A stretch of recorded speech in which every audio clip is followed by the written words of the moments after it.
বলছি সোনারপুর দক্ষিণের বিধায়ক অরুন্ধতী মৈত্র উর্ফে লাভলি মৈত্র ইতিমধ্যেই তাকে নির্বাচন, তার হাজবেন্ডকে নির্বাচন কমিশনে সরিয়ে দিয়েছে। এরপরে যে লাভলি মৈত্র তিনি বলেছেন বিজেপি, ইডি এবং সিবিআই ছাড়া চলতে পারবে না এবং বিরোধী দলনেতাকে নাম না করে বেনজির আক্রমণ বলবেন। লাভলি মৈত্রকে বলবো তিনি সন্দেশখালি নিয়ে কোনো মন্তব্য করুন। সন্দেশখালিতে যা ঘটেছে সেটা কন্ডেম করুন। তার লজ্জা হওয়া উচিত যে একজন মহিলা জনপ্রতিনিধি হয়ে তিনি সন্দেশখালি নিয়ে আজ অব্দি মুখ খোলেননি।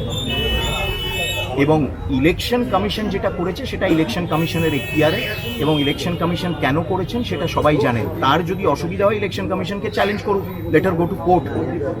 সবচেয়ে বড় দালাল এবং জমিদাররা তাদের পার্টিতে রয়েছে এবং লাভলি মৈত্র তাদের সমর্থনে টিকে রয়েছে এমএলএ হয়ে। সবচেয়ে বড় দালালরা তাদের পার্টি, একেবারে তাদের পার্টির কবলিত, তারা তাদের পার্টিকে নিয়ন্ত্রণ করে এবং সেই জন্যে দালাল পার্টির, দালাল জনপ্রতিনিধিদের থেকে আমাদের কোনো শিক্ষা নেওয়ার দরকার নেই। ঠিক।